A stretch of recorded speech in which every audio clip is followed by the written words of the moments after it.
불교와 기독교는 근본적으로 같을 수가 없습니다. 전문적인 용어를 빌려서 말씀드리면 불교는 자력 종교인데 반해서 기독교는 타력 종교입니다. 즉 불교는 자기 스스로의 능력, 자력으로 깨달아서 각자가 부처가 되는 것입니다. 기독교는 자기 속에는 자기 자신을 스스로 구원해낼 능력이 없음을 깨달아서 자기 밖에 있는 구원자, 메시아의 도움, 그 타력에 의해서 구원받음을 믿는 종교입니다. 따라서 자력과 타력이라는 용어가 상반되는 만큼 자력 종교인 불교와 타력 종교인 기독교는 거리가 멀 수밖에 없습니다. 그럼에도 불구하고 이처럼 상반된 종교인 불교와 기독교가 추구하는 방향이 진선미라는 의미에서 달라이 라마의 지적처럼 이 양자 속에는 동일한 속성들이 존재하고 있습니다. 따라서 동일한 속성을 되살펴봄으로써 그것을 우리 스스로를 비추고 우리 스스로를 성찰하는 거울로 삼을 수 있게 됩니다. 80년대 초에 신군부가 권력을 장악한 뒤에 우리나라가 매우 어수선했습니다. 그때 대한불교 조계종에서 해인사에 집거해 계시던 선사 이성철 스님을 찾아가서 불교 조계종 종정으로 취임해 주실 것을 구했습니다. 평생을 속세와 담을 쌓고 사셨던 스님이시기 때문에 당연히 거절하셨습니다. 조계종 관계자들은 오늘날 이 어수선한 불교계를 통합시키기 위해서는 스님의 이름이 필요하기 때문에 꼭 종정으로 취임해 줄 것을 강청했습니다.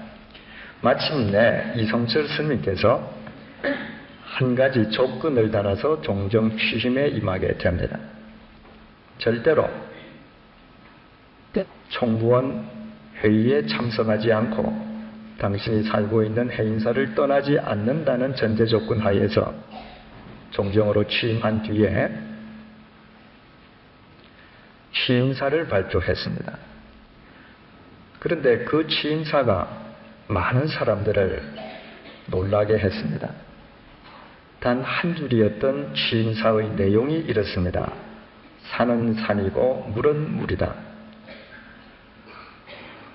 그 한 줄의 취임사가 많은 세인들의 입에 회자되었던 이유는 두 가지 이유입니다. 첫째로 산은 산이고 물은 물인 것을 모르는 사람이 어디에 있습니까?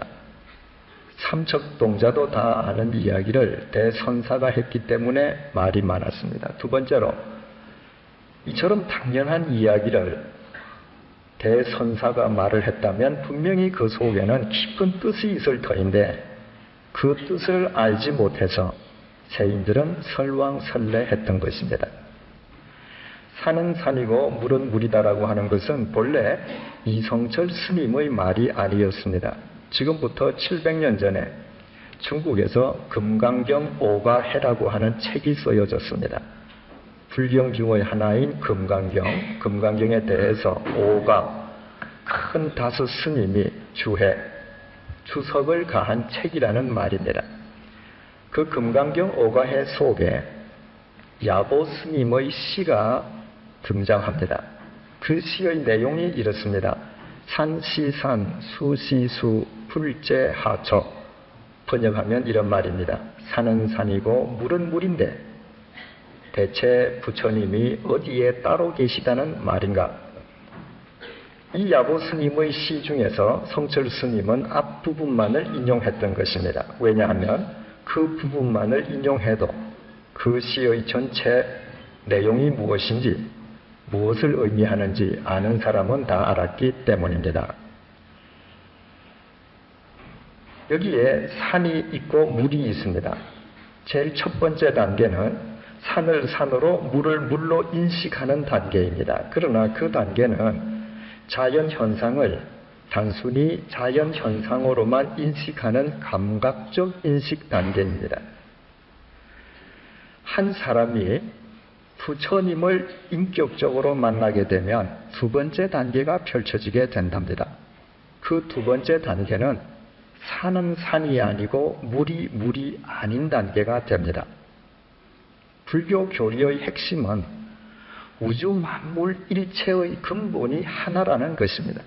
하늘과 땅, 산과 바다, 미와 추의 구별이 없습니다. 따라서 하늘 속에서 땅을 보고 물 속에서 산을 봅니다. 아름다움 속에서 지독한 추함을 보게 되고 추함 속에서 아름다움을 보게 됩니다.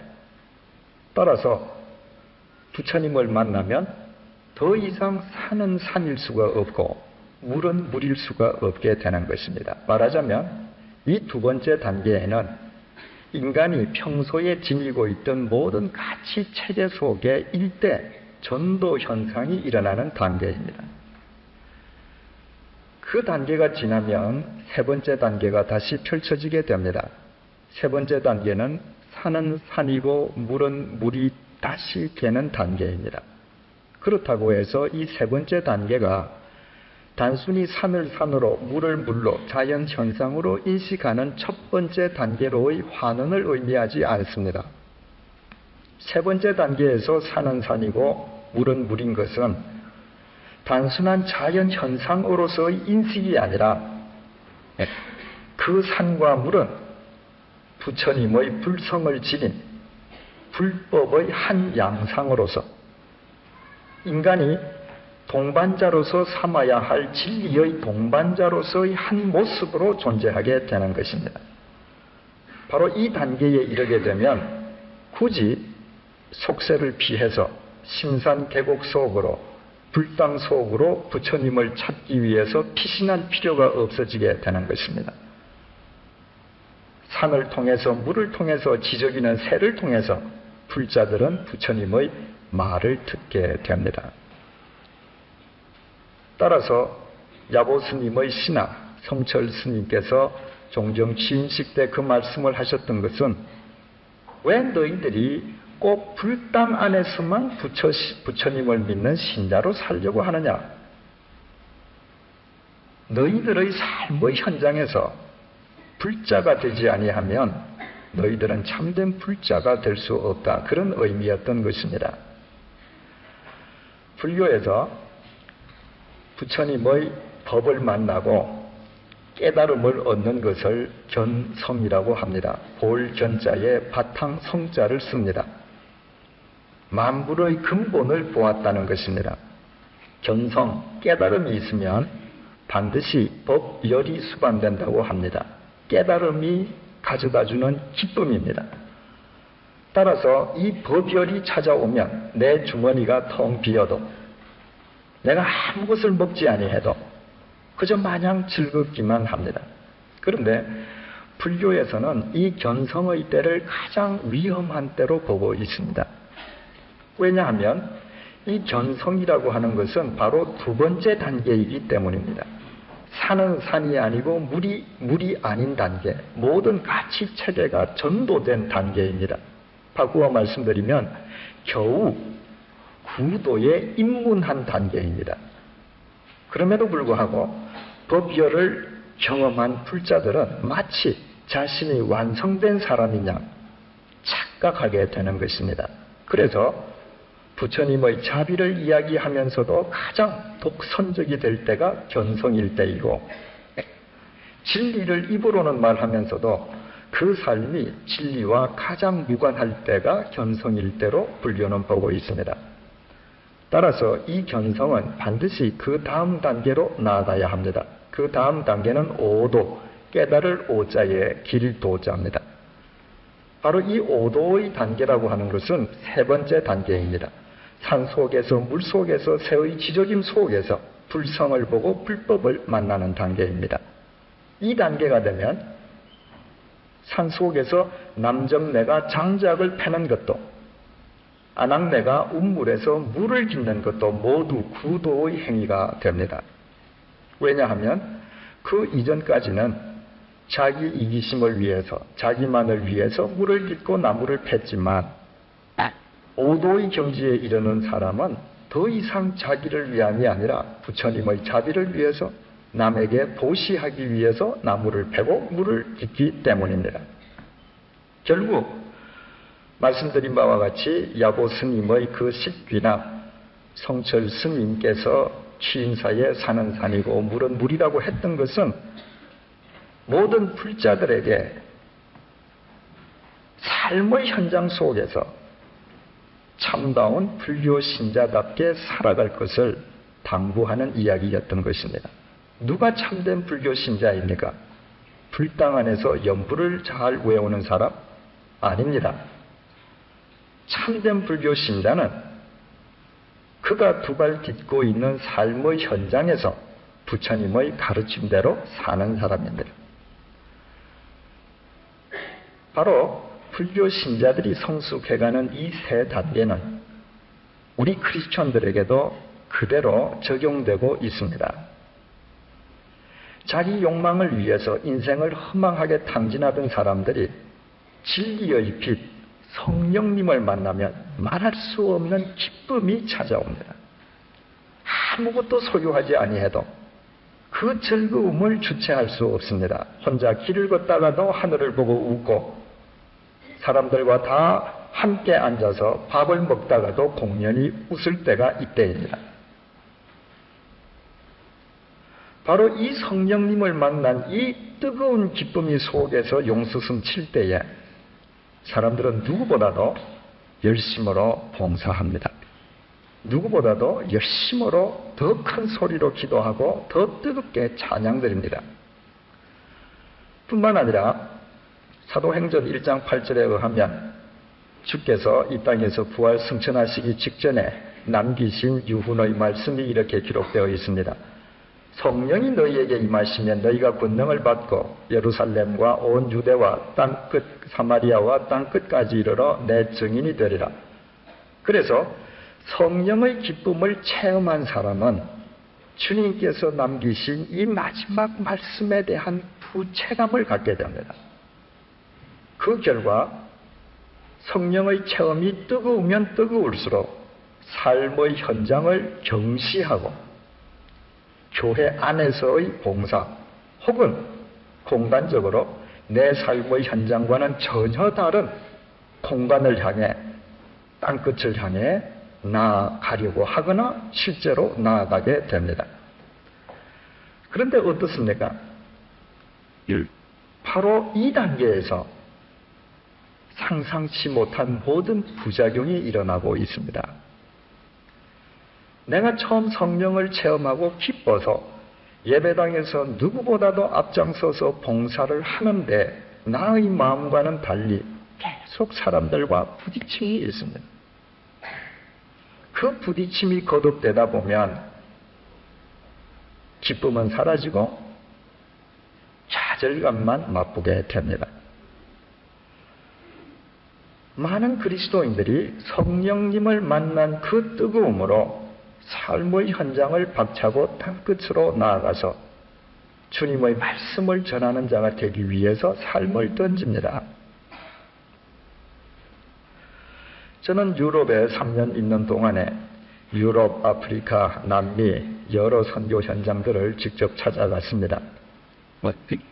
그 선교 현장들에서 정말 그리스도의 뜻에 따라서 아름답게 진리의 열매를 맺고 있는 많은 주의 종들도 계시지만, 그러나 떠날 때는 뜨거운 열정으로 떠났는데 선교 현장에서 더 많은 부작용과 분열과 다툼과 부작용을 일으키는 분들도 굉장히 많습니다.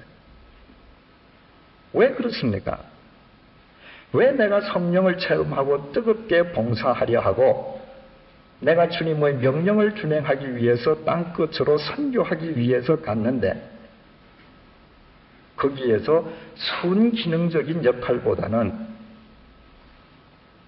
역기능적인 현상이 더 많이 나타납니까? 이유는 한 가지입니다. 그 이전 단계가 결여되어 있기 때문입니다. 어린아이가 이 땅에 태어났다고 하면 하루아침에 어머니의 뱃속에서 뚝 떨어지는 것이 결코 아닙니다. 아이가 태어났다고 하는 사실 그 자체는 그 태아가 어머니의 뱃속에서 10달이라는 단계를 거쳤음을 의미하고 있습니다. 그 단계를 거치지 않고는 절대로 아이가 태어날 수 없습니다. 예수 그리스도께서 우리를 향해서, 모든 그리스도인을 향해서 땅끝의 증인이 될 것을 요구하셨지만 처음부터 땅끝의 증인이 되라고 말씀하신 것은 절대로 아닙니다. 주님께서 땅끝을 이야기하시는 것은 그 이전 단계를 필히 거쳤을 경우에 하시는 말씀인 것입니다. 주님께서 십자가에 못 박히셔서 돌아가신 지 사흘째 되는 날 새벽에 여인들이 예수님의 시신에 향유를 발라드리기 위해서 예수님의 무덤을 찾았습니다. 갔더니 무덤의 문이 열려있고 예수님의 시신은 더 이상 보이지 않습니다. 주님께서는 이미 부활하신 것입니다. 그 현장에 있던 천사들이 여인들에게 한 말을 7절 말씀이 증거해주고 있습니다. 또 빨리 가서 그의 제자들에게 이르되 그가 죽은 자 가운데서 살아났었고 너희보다 먼저 갈릴리로 가시나니 거기서 너희가 배우리라 하라. 지금 주님께서 부활하신 부활의 현장은 예루살렘입니다. 만약에 제자들이 땅끝으로 가는 것만이 시급했다면 예수님께서는 그 예루살렘에서부터 제자들을 땅끝으로 가라고 명령하셨을 것입니다. 그런데 예루살렘에서 부활하신 주 예수 그리스도께서 천사를 통해서 제자들에게 이르시기를 너희들은 먼저 갈릴리로 가라. 땅끝과는 정반대쪽 북쪽 갈릴리로 되돌아가라고 명령하십니다. 그 명령을 전해들은 여인들이 제자들에게 말을 전해주기 위해서 뛰어갑니다. 그 제자들 앞에 부활하신 예수 그리스도께서 친히 나타나셨습니다. 10절 말씀입니다. 이에 예수께서 가라사대 무서워 말라. 가서 내 형제들에게 갈릴리로 가라 하라. 거기서 나를 보리라 하시니라. 갈릴리가 얼마나 중요하며 천사들을 시켜서 제자들로 하여금 갈릴리로 갈 것을 명령하신 주님께서 다시 여인들에게 제자들을 만나거든 갈릴리로 가라 하라 당부하고 계십니다. 모든 크리스천들은 자신의 삶이 그 시대를 위한 사도행전이 되기를 원합니다. 그래서 우리들은 땅끝을 중요시하는 만큼 사도행전을 중요하게 여기고 있습니다. 그러나 그 중요한 사도행전의 막이 사도행전 1장에서부터 오르고 있다면 그 사도행전 1장은 바로 앞장인 요한복음 21장과 연결되어 있다는 사실을 잊지 말아야 합니다. 요한복음 21장이 없이는 사도행전 1장은 시작될 수 없다는 말입니다. 그 요한복음 21장의 이야기가 무엇입니까? 부활하신 주님께서 갈릴리로 제자들을 만나러 가셨습니다. 고기 잡는 제자들을 만나신 주님께서 그들에게 3번을 연달아 물으십니다. 네가 나를 사랑하느냐? 네가 나를 사랑하느냐? 네가 나를 사랑하느냐? 그리고 그 물음을 통해서 앞으로 제자들이 어떻게, 무엇을, 왜 해야 할 것인지 큰 지침을 밝혀주십니다. 그 지침 속에서 시작된 것이 바로 사도행전입니다. 중요한 것은 그 지침을 밝혀주신 장소가 갈릴리였다고 하는 사실입니다. 바꾸어 말씀드리면 주께서 제자들에게 땅끝으로 가라고 명령하실 때에 땅끝의 시발점은 갈릴리입니다. 갈릴리가 빠져서는 땅끝이 존재하지 않습니다. 갈릴리 없이 사도행전은 시작될 수가 없습니다. 그래서 주님께서는 제자들을 예루살렘에서 일불러 갈릴리로 되부르시고 갈릴리에서 다시 시작하게 하셨던 것입니다. 그렇다면 제자들에게 있어서 갈릴리의 의미는 무엇입니까? 두말할 것도 없이 그들에게 있어서 갈릴리는 그들의 잔뼈가 굵기까지 살았던 삶의 현장이었습니다. 갈릴리에는 그들의 생업의 현장이 있었고 그들의 사랑하는 가족 가정이 있었습니다. 주님께서는 그 삶의 현장으로 제자들을 먼저 부르셨습니다. 그리고 땅끝으로 가라고 하십니다. 그렇다면 이 갈릴리와 사도행전 땅끝의 상호 연관 관계가 무엇이겠습니까? 지금 내 삶의 현장에서 참된 크리스찬이 될 수 없는 자는 결단코 땅끝에 가서 진정한 크리스찬이 될 수 없다는 이야기입니다. 너무나 당연하지 않습니까? 나와 매일 함께 생활하는, 나와 가장 가까이에 있는 그 사람들이 나를 가장 잘 아는 사람입니다. 그 사람들에 의해서 내가 진정한 그리스도인 됨의 판정을 받지 못할 때 먼 곳 모르는 사람들 앞에 가서 우리는 결국 연기하는 자가 될 수밖에 없는 것입니다. 여러분, 우리의 그리스도인 됨이 어디에서 나타나겠습니까? 예배당 안에서 나타납니까? 그렇지 않습니다. 지금 방금 살인을 저지르고 온 사람이라고 할지라도 예배당 안에 들어오면 그 분위기에 압도당할 수 있습니다. 거룩한 모습을 지닐 수 있습니다. 우리가 참된 크리스찬이냐 아니냐라고 하는 것은 예배당 안이 아닌 우리의 삶의 현장, 나를 매일매일 접하고 있는 사람들에 의해서 판정되는 것입니다.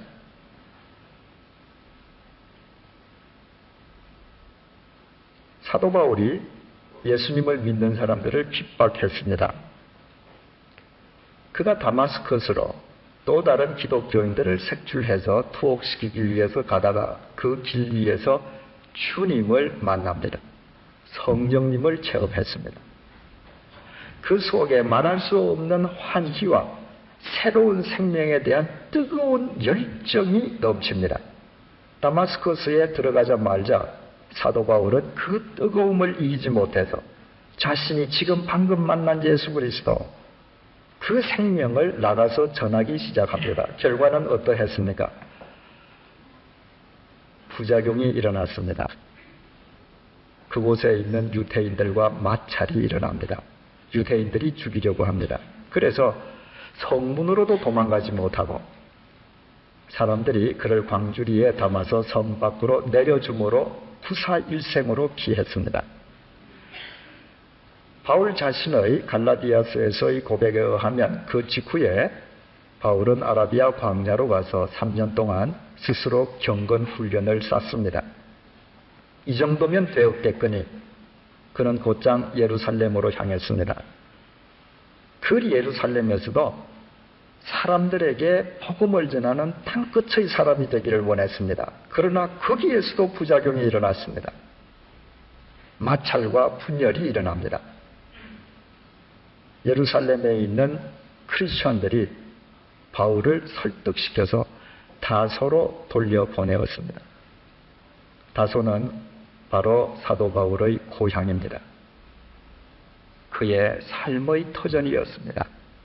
가장 가까운 사람들, 자신을 가장 잘 아는 사람들이 있는 곳입니다. 그곳에서 몇 년이나 있었는지 아십니까? 성경의 연대기를 계산하면 사도 바울은 다소 고향에서 무려 13년을 집거했습니다. 그리고 14년째 되는 해에 주께서 그를 안티옥 교회로 부르시고 땅끝의 사람으로 쓰십니다. 여러분, 사도 바울은 결코 하루아침에 땅끝의 사람이 되지 않았습니다. 그의 삶의 현장에서 나를 가장 잘 아는 사람들에게 참된 그리스도임의 증거를 13년 동안 보이는 훈련을 쌓은 뒤에 비로소 땅끝의 사람이 되었습니다. 그래서 땅끝 어디에 가든 그를 향해서 돌을 던지는 사람까지도 그는 품는 진정한 크리스찬으로 살아갈 수 있었던 것입니다. 주님을 따라서 갈릴리를 떠났던 제자들이 3년 후에 빈손으로 갈릴리로 되돌아갈 때 그들은 마치 실패자처럼 보였습니다. 그러나 부활하신 주님께서는 그들을 갈릴리에서 다시 만나신 뒤에 그들의 생의 현장에서부터 참된 그리스도인으로 서게 하신 뒤에 땅끝의 사람이 되게 하셨습니다. 그들은 실패자가 아니라 그곳에서 다시 시작한 참된 크리스찬이 되었던 것입니다. 예수 그리스도께서 공생애를 예루살렘에서부터 시작지 아니하셨습니다. 예수님께서 공생애를 지구 반대편에서 시작지 아니하셨습니다. 예수님께서는 그분의 공생애를 갈릴리에서부터 시작했습니다. 갈릴리는 그분이 크신 나사렛이 있는 곳입니다. 그분 역시 자신의 삶의 현장에서부터 공생애를 시작하셨습니다. 만약에 주님께서 자신의 삶의 현장과 전혀 동떨어진 곳에서 공생애를 시작하셨다면 그분은 참된 그리스도일 수 없었을 것입니다. 그분의 삶의 현장, 가장 가까운 사람들 앞에서부터 그는 그리스도로 사섰기에 그는 예루살렘에서도 그리스도시요 시간과 공간을 초월한 그리스도가 되시는 것입니다. 다시 말씀드립니다. 우리의 크리스천됨은 결단코 예배당 속에서 드러나지 않습니다. 내가 지금 두 발 딛고 있는 내 삶의 현장에서 드러납니다.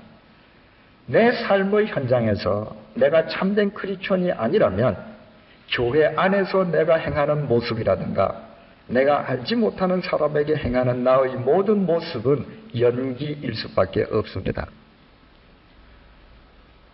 연기를 통해서는 결코 세상의 역사가 뒤바뀌어지지 않습니다. 연기는 꾸며진 삶이요. 꾸며진 삶은 성령님께서 당신의 도구로 쓰시지 않기 때문입니다. 영화가 발명된 뒤로 온 지구인들을 감동시킨 영화들이 많이 있습니다. 그러나 흥행에 성공하고 수많은 사람들에게 감동을 주었던 영화가 한 인간이라도 인생을 새롭게 하거나 인류의 역사를 새롭게 한 적이 없습니다. 왜 그렇습니까? 영화에서 행하는 모든 배우들의 행동은 꾸며진 연기이기 때문입니다. 그것은 감동을 줄 수 있을지언정 생명의 통로가 되지 못합니다. 우리는 모두 내가 두 발 딛고 있는 삶의 현장을 갈릴리로 일굴 때에 우리는 이 세상의 역사를 바꾸는 진정한 그리스도인이 될 수 있는 것입니다. 삶의 현장이라고 하면 우리는 먼저 삶의 현장을 지탱하고 있는 두 축을 생각하게 됩니다. 한 축은 일터요, 한 축은 가정입니다.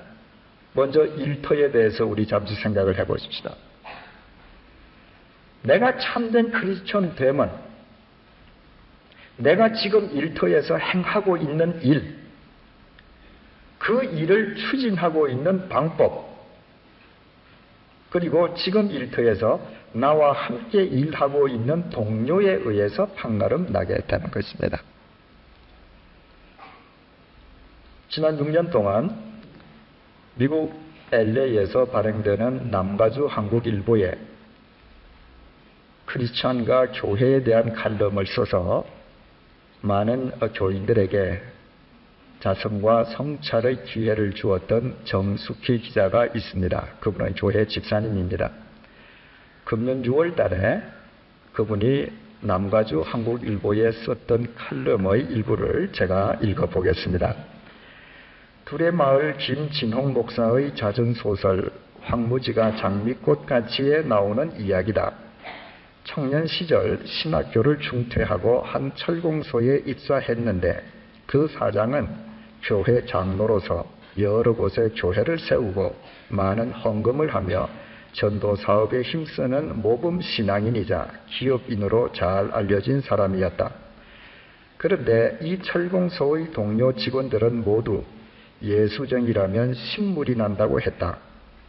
이유인즉 간부들이 모두 교회 중진인 이 회사의 노동자 임금은 같은 업종의 다른 회사에 비해 10% 낮았고 작업시간은 도리어 1시간이나 더 길었다. 더욱 나쁜 것은 매일 아침 전 종업원이 예배를 드려야 하는데 이 시간은 노동시간에 포함해주지 않는 것이었다. 이 때문에 남보다 30분 더 일찍 출근해야 하는 노동자들은 자식 새끼 낳아 예배당 보내면 개새끼다라는 욕을 거침없이 내뱉었고 이들을 위해 노조를 만들려 했던 김 목사는 경영진에게 협박과 테러를 당하고 쫓겨났다. 신앙은커녕 양심과 윤리조차 실종된 크리스천 기업의 모습은 현재 남가주 한인업계에도 드문 이야기가 아니다. 입만 열면 성경 이야기를 하는 독실한 장로, 집사, 사장들이 직원들 보는 앞에서 거래처를 예사로 속이거나 탈세에 앞장서는 일은 오히려 평범한 이야기에 속한다. 얼마 전 한인타운에서 식당을 운영했던 목사 부부의 상식을 초월한 절약 비리를 한탄하는 글이 교계 신문에 실렸다. 식당 종업원들이 고발한 내용을 옮긴 이 글을 따르면 손님이 먹고 남은 반찬을 걷어 다른 손님상에 내어주는 일은 항상 있는 일이며 어쩌다 남은 반찬을 버리려 하면 종업원을 야단치기 일쑤였다. 물값을 아끼려고 김치를 담글 때는 한 번 이상 헹구지 못하게 했으며 설거지통 물은 하루 한 번만 교체하게 해서 일하던 라틴 아메리카 노동자들이 한국 사람을 더러운 민족으로 오해할 정도가 되었다는 것이다. 로스안젤레스의 한 업주는 가게에서 사람을 쓸 때 기독교인, 특히 들어와서 기도부터 하는 사람은 절대 안 쓴다는 직원 채용의 원칙을 들려주었다. 왜냐하면 경험상 이런 사람치고 일할 때 기독교의 가르침은커녕 상식을 지키는 사람이 너무도 없음을 경험했기 때문이란다. 이 업주는 또 마켓 보러 갈 때 일요일 교회 끝날 시간대는 가능한 한 피한다고 했다. 왜냐하면 교인들은 장 보는 매너마저 너무나도 무례하고 질서가 없기 때문이란다. 이분의 지적은 꼭 크리스천에게만 해당되는 이야기는 아니다. 대다수 양식 없는 한국인의 실제 자화상이다. 그러나 사회의 빛과 소금이 되라는 가르침을 따르는 기독교인들은 모범을 보여주길 바라는 것이 세상 사람들의 기대다. 너희는 세상의 소금이라. 소금이 짠맛을 잃으면 무엇을 하리요? 밖에 내다 버리어 밟힐 뿐이라고 한 예수님의 말씀을 귀 있는 직분자들은 들어야 할 것이다. 여러분, 이것이 단순히 미국 남가주 크리스천들에게만 해당되는 이야기겠습니까? 그렇지 않다고 생각합니다. 저를 비롯한 우리 모두가 예수부터 자유로울 수가 없습니다. 우리가 일터에서 참된 크리스천으로 살아가기 위해서는 크리스천으로서 직업관을 바르게 갖고 있지 않으면 안 됩니다. 바로 크리스천의 직업에 대한 인식은 산은 산이고 물은 물이다라고 하는 불교도들의 인식의 성숙 단계와 똑같은 단계를 거치게 됩니다. 첫 번째로 직업은 가장 확실한 직업입니다. 직업이야말로 내 야심을 일구어주는, 채워주는 확실한 방도입니다. 그래서 세상 사람들은 더 좋은 직업을 갖기 위해서 안달을 합니다. 그 직업에 권세가 곁들일 수 있으며 명예마저 수반되면 더 좋은 직업입니다. 그 직업을 갖기 위해서 애쓰고 유지하기 위해서 안달합니다. 그런데 그와 같은 사람들이 예수 그리스도를 만나면 어떻게 됩니까? 직업은 더 이상 직업이 아니게 됩니다. 세상 모든 직업이 다 덧없이 보이게 됩니다. 내가 이런 직업에 내 인생을 투자한다고 하는 것 자체가 허망해 보입니다. 그래서 모두 이 직업을 관두고 신학교 가야 되지 않을까 생각하는 때가 이때입니다. 그 단계가 지나면 다시 직업은 직업이 됩니다. 내가 어떤 직업을 갖고 있든 이보다 더 귀한 일이 없게 됩니다. 왜냐하면 그 직업의 주체가 그리스도가 되었기 때문입니다. 이 직업을 통해서 이 땅 속에 주님의 뜻이 이루어질 뿐만 아니라 나의 직업을 통해서 하나님의 피조 세계가 유지됨을 알기에 직업은 직업이 되는 것입니다.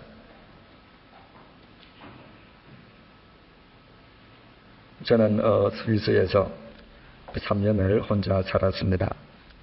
사람들은 하나님의 말씀을 전하는 일을 굉장히 아름답고 절대적 가치를 지닌 일로 생각합니다. 그런데 여러분, 제가 제네바에 있는 교우님들 앞에서 주님의 말씀을 전하기 위해서는 제가 밥을 해야 합니다. 설거지를 해야 합니다. 빨래를 해야 합니다. 옷을 다려야 합니다. 만약에 그와 같은 일들이 하찮은 일이라고 해서 제가 하지 아니하면 하나님의 말씀을 전할 수 없습니다.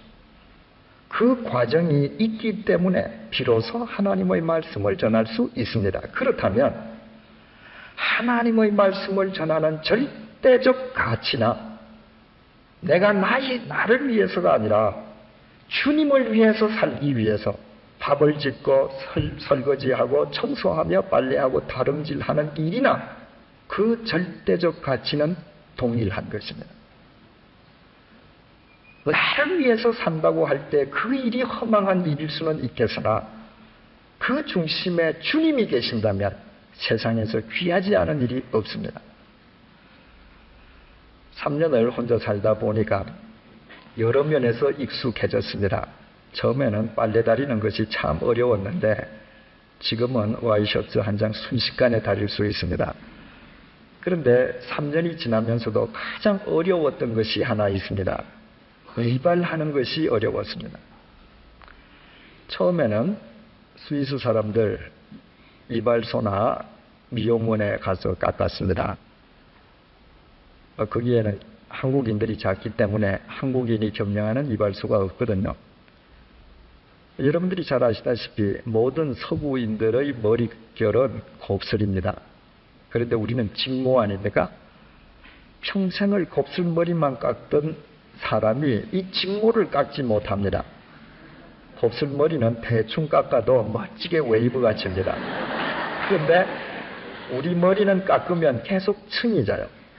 그러니까 참 자기네들도 이상하거든요. 여기 깎고 여기 깎고 여기 깎고 그냥 다 깎아 올립니다. 또 저희 세대는 중학교, 고등학교 6년 동안 빡빡 머리를 깎았던 세대입니다. 그러니까 그 6년 동안 머리 결이 얼마나 거칠어집니까? 짧은 머리를 계속 깎아 올리면 부드러운 곱슬머리는 밑으로 떨어지는데 결이 센 직모는 튀는 수가 있습니다. 그 깎는 분의 입으로 들어가요. 그러면 머리를 깎으면서 계속 팩팩 받습니다. 그 모든 것이 안쓰러워서 한 몇 번을 이발소 간 뒤에 가지를 않았습니다. 그 뒤부터 제가 거울을 보고 깎는 겁니다. 그 면도날이 들어있는 카터, 빗 있지 않습니까? 그것을 깎는데 여자들은 어릴 때부터 뒤를 보는 것이 익숙하지만 남자들은 전혀 익숙지 않거든요. 여기를 깎고 여기를 깎으면 항상 고르지가 않습니다. 어떤 날은 그냥 살짝 가져댔는데 머리가 뭉툭 떨어지게 합니다. 그러면 단에 서면 꼭 예전에 머리에 부스럼이 있어서 빠진 것처럼 그렇게도 되었습니다. 3년 동안 제일 어려웠던 것이 그것입니다. 그러면서 제가 깊은 사실을 깨달았습니다. 남의 머리를 바르게 가다듬어주는 직업이 얼마나 귀하다고 하는 사실입니다. 여러분, 사람의 얼굴은 그 사람의 모든 것을 대변합니다. 하나님의 형상인 한 인간의 머리가 어수선하면 모든 것이 어수선해 보입니다. 그 머리를 아름답게 가꾸어 준다면 그 직업은 참으로 귀한 직업입니다. 우리는 모두 그리스도 안에서 성도들입니다. 그리스도 안에서 거룩하다 인침을 받은 자들입니다. 우리가 다 성도이기 때문에 내가 무슨 직업을 갖고 있던 그것은 성직입니다. 피카소는 죽는 날 아침까지 침대에서 엎드려서 시험지에 연필로 스케치를 했습니다. 생각을 해보십시오. 왕년에 왕성했던 피카소에 비한다면 90노인이 그것도 침대에 엎드려서 죽는 날 아침 가쁜 호흡을 가다듬으면서 그린 그림이 무슨 가치가 있겠습니까? 그럼에도 불구하고 그 스케치는 여전히 사람 존중을 받습니다. 왜요? 피카소의 작품이기 때문입니다. 바로 우리 모두는 그리스도 안에서 성도이기 때문에 내가 청소를 하건 빨래를 하건 밥을 짓건 무엇을 하건 내가 하는 일은 그리스도 안에서 성직이 되는 것입니다. 그 직업이 성직이기 때문에 그 성직을 지닌 나 자신은 바로 그리스도 안에서 성직자가 되는 것입니다.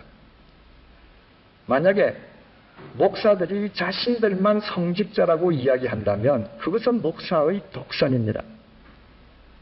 만약에 교인들이 목사만 성직자라고 이야기한다고 하면 그것은 성직자로서 살아야 할 교인들이 자기 직무를 유기하는 것입니다. 성경은 모든 그리스도인들이 그리스도 안에서 제사장, 성직자라고 이야기합니다. 개신교 교리의 핵심은 교황에서 주교를 이어 주임 신부에 이르는 사제만이 성직자가 아니라 만인 제사장, 모든 자들이 그리스도 안에서 성직자라고 하는 것입니다. 베드로전서 2장 9절 말씀입니다. 오직 너희는 택하신 백성이요 왕같은 제사장들이요 거룩한 나라요 그의 소유된 백성이니 이는 너희를 어두운 데서 불러내어 그의 기이한 빛에 들어가게 하신 자의 아름다운 덕을 선전하게 하려 하심이라. 주님께서는 너희는 모두 왕같은 제사장, 성직자들인데 무엇을 위한 성직자인가? 죽을 수밖에 없는 죄와 죽음의 어둠으로부터 생명의 빛으로 불러내신 그분의 아름다운 덕을 선전하기 위한 성직자라는 것입니다. 그렇다면 내가 만약에 청소를 한다면 내가 청소하는 그 현장에서 나의 임무는 그 청소를 통해서 나를 살려주신 주님의 아름다운 빛을 나의 행동으로 이 땅에 증거하는 것입니다.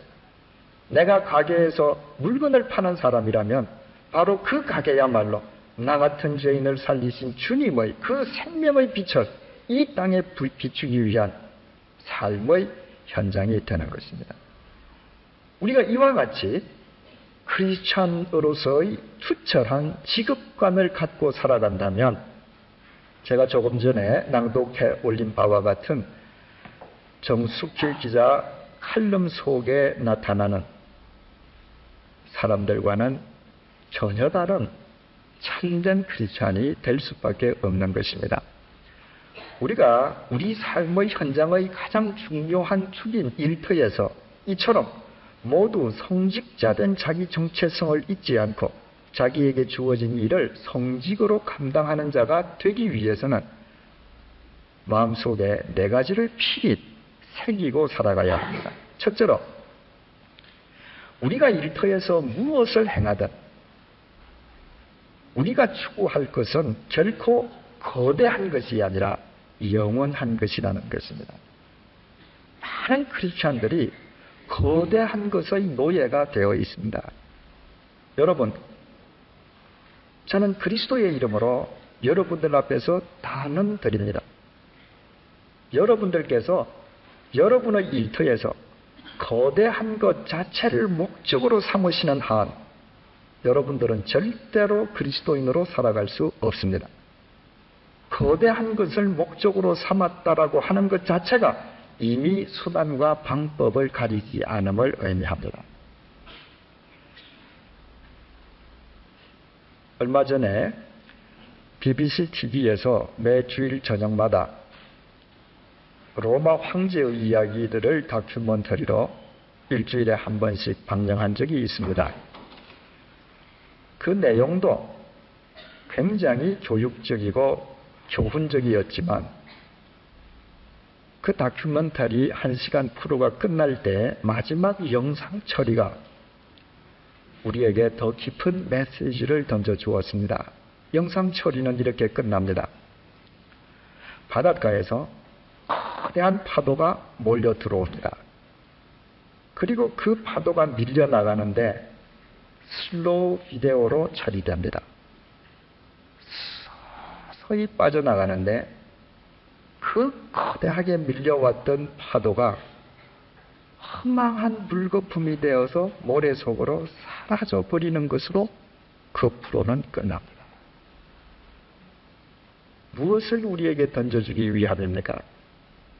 로마 황제라면 인류 역사상 가장 거대한 것을 추구하고 소유했던 자의 자리입니다.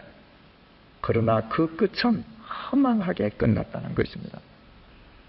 로마 제국이 얼마나 컸었는가 하면 옛날 그 당시 사람이 살지 아니하던 북구라파를 제외하고는 온 유럽, 중동 일부, 북아프리카, 심지어는 영국까지 통치했던 나라입니다. 따라서 유럽 곳곳에는 로마 황제의 흔적이 남아 있습니다. 그러나 그 흔적은 무엇을 이야기해 줍니까? 온전한 것이 하나라도 남아 있습니까? 아닙니다. 다 폐허입니다. 거대한 것을 추구한 자는 거짓을 동원할 수밖에 없고 거짓 위에 세워진 것은 반드시 무너집니다. 여러분, 이스라엘 지도를 한번 펴놓고 자세히 들여다보십시오. 그 지도 자체가 우리에게 설교하고 있습니다. 이스라엘이라고 하는 나라 땅덩어리는 우리나라 경상남북도를 합친 것 정도밖에 되지 않습니다. 따라서 세계 지도 속에서 이스라엘이 차지하는 비중이라고 하는 것은 새끼 손톱보다 더 작습니다. 이 작은 이스라엘 주위로 인류 역사상 거대했던 제국들이 다 발흥했었습니다. 로마 제국, 헬라 제국, 아시리아 제국, 바벨로니아 제국, 페르시아 제국, 에집트 제국 다 어디에 갔습니까? 없습니다. 거대함을 목적으로 했던 모든 제국은 지구 위에서 다 사라졌습니다. 그러나 영원하신 하나님의 말씀 바탕 위에 세워졌던 이스라엘만은 2600년 전에 나라의 간판을 내려섰음에도 불구하고 다시 그 땅 위에 회복되어 있습니다. 이스라엘 백성들이 바르게 살았기 때문이 아니라 이스라엘 백성들을 향하신 하나님의 영원한 약속의 말씀 때문입니다. 그 지도는 우리에게 웅변합니다. 영원한 것을 추구할 때에만 세상 사람들이 보기에는 새끼 손톱만큼 작을지라도 영원한 가치로 존속할 수 있다는 것을 말합니다.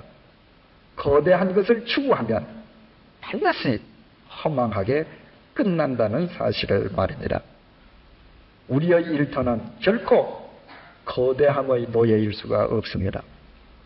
아무리 작은 일이라고 할지라도 그 속에서 말씀에 따른 영원한 가치를 추구해 갈 때 지구 속의 이스라엘처럼 하나님께서 이 땅에 당신의 아들을 다시 보내시는 그 순간까지 하나님의 뜻을 이 땅에 실현해가는 영원의 통로로 존속될 것입니다.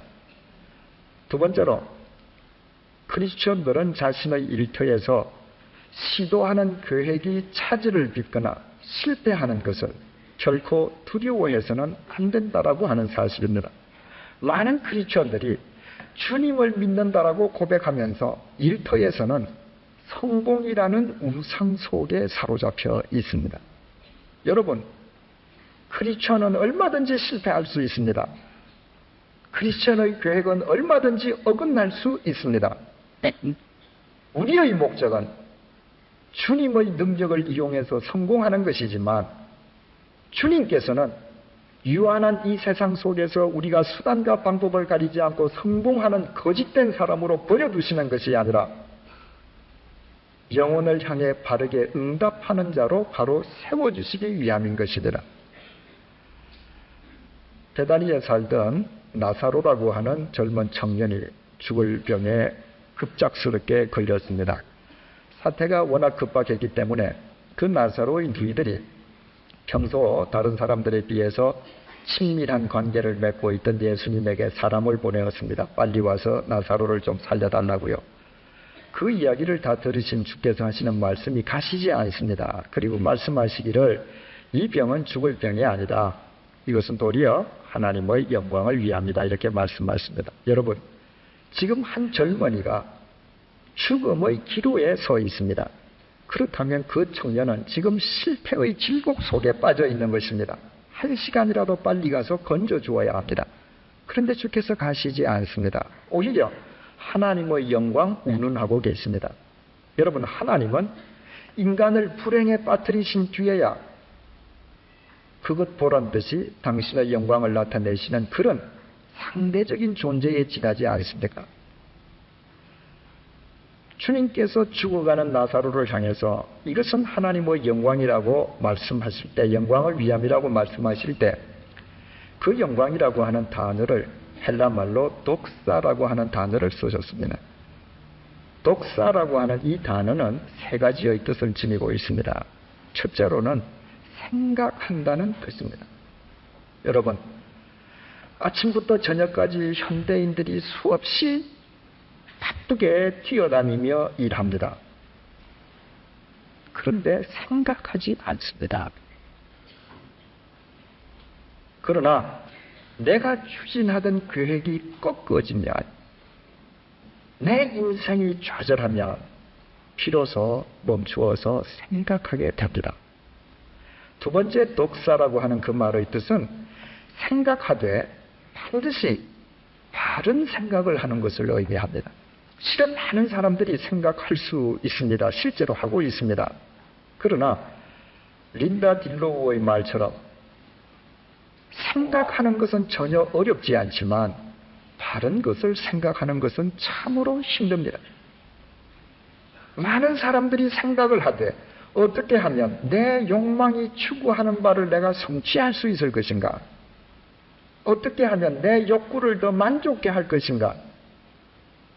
이런 생각으로 가득 차 있습니다. 여러분, 오늘 하루 동안에 여러분들이 얼마나 많은 생각을 하셨습니까? 그 생각들 중에서 하나님 앞에서, 하나님, 이 생각은 정말 바른 생각이었습니다. 내 생각까지 받아주십시오. 몇 가지가 됩니까? 그러나 인생이 꺾어지면 비로소 바른 생각을 합니다. 계획이 틀어져야 내가 무엇을 잘못했는가 바른 생각에 되돌아가게 됩니다.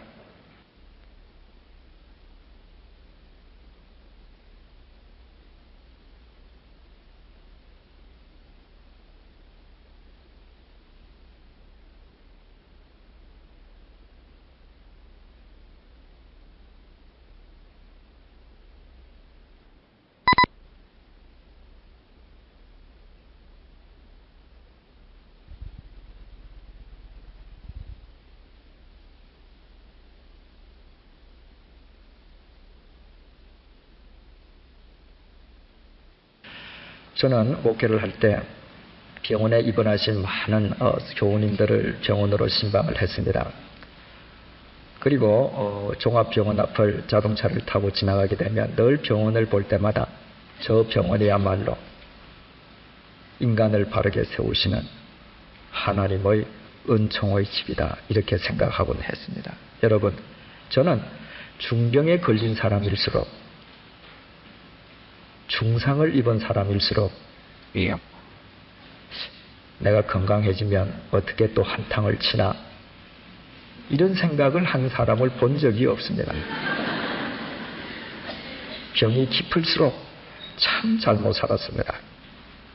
주께서 기회를 주시면 이렇게 살고 싶습니다. 얼마나 큰 은총입니까?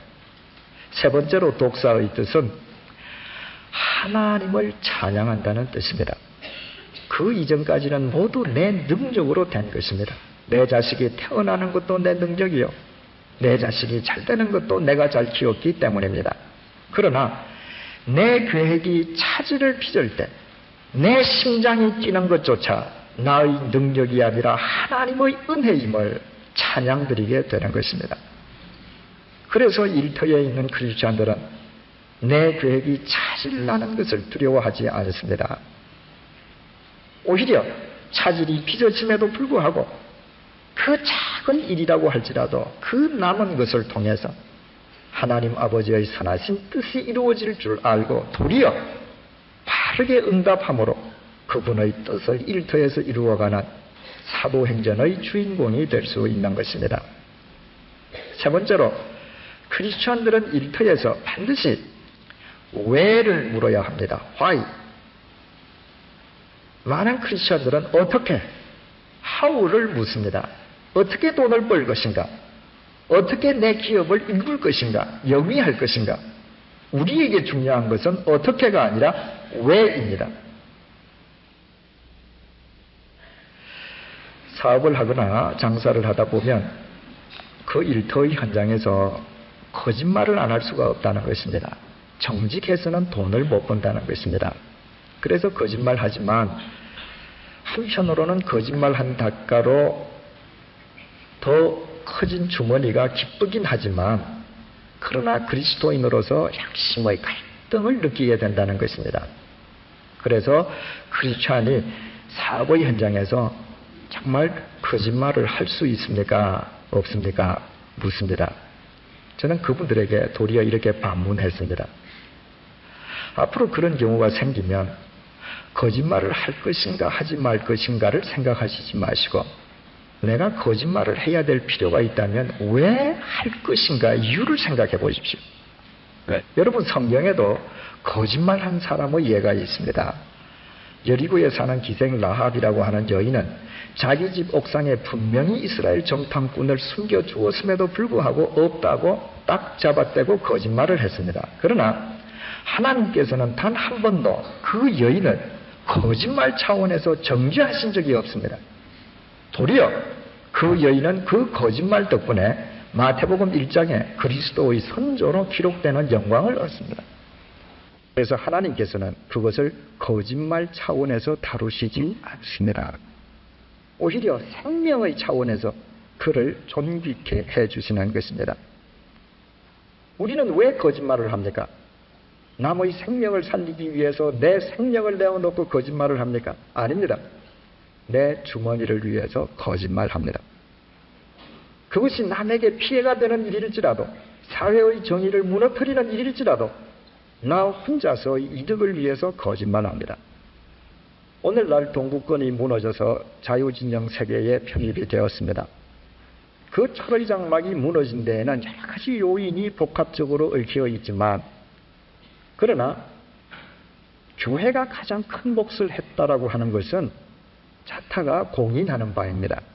그리고 그 공산 독재 정권 하에서 교회가 교회로서 역할을 회복하기 위한 데에 결정적인 기여를 했던 사람들은 2차 대전 이후에 성경이 일체 사라진 그 동구 공산권 사회에 성경을 밀반입한 성경 선교사들의 역할이었음도 지금 인정되고 있습니다. 여러분 한번 생각을 해보십시다. 성경을 밀반입하는 선교사가 마치 장사꾼과 같은 모습으로 동구권을 들어갑니다. 겨드랑이에도 사타구니에도 조그만 똑쪽 복음을 숨겼습니다. 공항을 통과할 때에 분명히 세관 서류에 기록하게 합니다. 신고할 것을 신고하십시오. 해야 합니다. 왜? 이것은 공산체제의 법률상 성경 반입은 금지되어 있기 때문에 써야 합니다. 그들은 쓰지 않았습니다. 그들이 거짓말쟁입니까? 그러지 않습니다. 그들은 자신의 주머니를 위해서 거짓말하지 않았습니다. 사람을 살리기 위해서 오히려 자신들의 생명을 걸었던 것입니다. 우리는 어떻습니까? 나의 소유를 위해서 내어야 할 세금을 내지 않기 위해서 세관을 통과할 때 기록해야 될 것을 쓰지 않습니다. 그러므로 여러분들이 삶의 현장에서 내가 거짓말을 해야 될 형편이 생긴다면 성령님의 조명 아래에서 스스로에게 질문하십시오. 내가 왜 거짓말을 해야 하는가?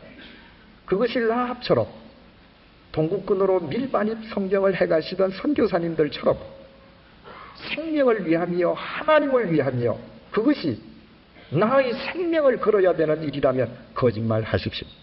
하나님은 결코 여러분을 정죄치 아니하실 것입니다. 그러나 내가 아무리 아름다운 명분을 붙여도 보다 두툼한 내 주머니를 위해서 거짓말해야 된다면 절대로 하지 마십시오. 하나님께서는 반드시 그 거짓말에 대한 대가를 치르게 하실 것입니다. 해마다 봄이 되면 제네바에서 세계 자동차 쇼가 열립니다. 독일에서도 프랑스에서도 자동차 쇼가 열립니다. 그러나 제네바 자동차 쇼는 세계에서 제일 먼저 열리기 때문에 자동차 관계자들이 다 거기에 모이게 됩니다. 온갖 자동차들이 다 출품이 됩니다. 물론 한국 자동차들도 다 나옵니다. 거기에 가면 매해 신형 자동차입니다. 그 자동차를 볼 때마다 저는 끊임없이 질문하게 됩니다. 세계 어느 나라이든지 고속도로에서 속도 제한이 없는 나라가 없습니다. 독일이 속도 제한이 없다고 되어 있지만은 일반적으로 잘못 생각하듯이 독일의 모든 고속도로가 다 속도 제한이 없는 것이 아니라 속도 제한이 없는 구간이 있습니다. 위험한 구간은 다 반드시 속도 제한이 있고 어기면 어김없이 벌금을 물어야 합니다. 제네바 스위스 같은 경우는 속도 제한 속도가 120km입니다. 프랑스는 130km입니다. 미국은 55마일 내지 65마일입니다. 100km, 110km 안팎입니다. 그런데 그 자동차 모토쇼에 출품되는 자동차들은 시속 200km, 250km를 달리는 것을 자랑으로 앞세우고 선전합니다. 왜 그렇게 만들어야 합니까? 120km, 130km를 달릴 수밖에 없는 도로 사정에 250km를 달릴 수 있는 자동차를 만들고 그것을 선전하고 자랑한다면 결국 그것은 사람을 죽이는 행위가 아니겠습니까? 제게는 사내아이가 4명이 있습니다. 여타 아이들처럼 컴퓨터 게임을 좋아합니다. 컴퓨터 게임을 볼 때마다 참으로 고통스럽습니다. 총을 쏘면 피가 튑니다. 목이 잘라지고 피를 쏟습니다. 누가 그것을 만듭니까? 왜 만듭니까? 아이들이 그 프로그램을 만듭니까? 아닙니다. 어른들이 만듭니다. 그것도 오늘날 가장 머리 좋다는 엘리트들이 만듭니다. 그들 중에 크리스찬이 없겠습니까? 반드시 있을 것입니다. 용산에 가면 전자상가들이 수없이 많습니다. 그 가게를 경영하시는 분 중에서 왜 크리스찬이 없겠습니까? 그러나 어린아이들 컴퓨터 게임을 파는 가게들 중에서 건전한 게임만을 골루어서 파는 가게를 저는 아직까지 본 적이 없습니다. 내 자식이 선량한 자식이 되기를 원하면서 남의 자식에게는 피가 튀기는 컴퓨터 게임 소프트웨어를 왜 팔아야 하는지 생각하며 살아야 합니다. 오늘날 서구 선진 사회의 축산 기술은 상상을 초월할 정도입니다. 20년 전에는 돼지가 하루에 650g 자랐습니다. 오늘날 기술로는 하루에 900g을 키웁니다. 250g이 더 자라는 것인데요. 60년 전에 비해서 서구 선진 사회의 젖소들은 1년에 100리터의 젖을 더 생산합니다. 만약에 젖소 1000두를 가지고 있는 목장 주인이 있다면 1년에 10만 리터, 말하자면 1리터짜리 우유 10만 병을 더 얻습니다. 얼마나 발달했습니까? 그런데 오늘날 유럽 선진 제국의 각 언론들은 다투어서 특집을 보도합니다. 과연 우리 식탁에서 무엇을 안심하고 먹을 수 있겠는가? 끊임없는 축산 기술의 개발로 우유는 더 생산하고 육류는 더 많이 생산하게 되었는데 그 과정에서 모든 가축들이 유전적으로 변형되어 버렸다는 것입니다. 그래서 과연 우리의 식탁이 안전한가 질문합니다. 왜 하나님께서 하루에 650g 자라게 한 돼지를 900g 자라게 해야 합니까? 생일학해야 합니다. 그것이 만약에 아프리카처럼 전혀 먹을 것이 없는 곳, 굶어 죽는 사람들, 기아선상에 수없이 많은 사람들이 서 있기 때문에 그들에게 양식을 공개하기 위해서 아프리카에서 그와 같은 일이 있었다면 우리는 이해할 수 있습니다. 이것은 최고 선진사회에서 일어난 일들입니다. 먹을 것이 없어서가 아니라 목적은 하나, 돈을 더 벌기 위함입니다. 그리고 그 결과로 결국 그들 스스로 생명의 위협을 받고 있습니다. 우리는 무엇을 하든 왜를 물어야 합니다.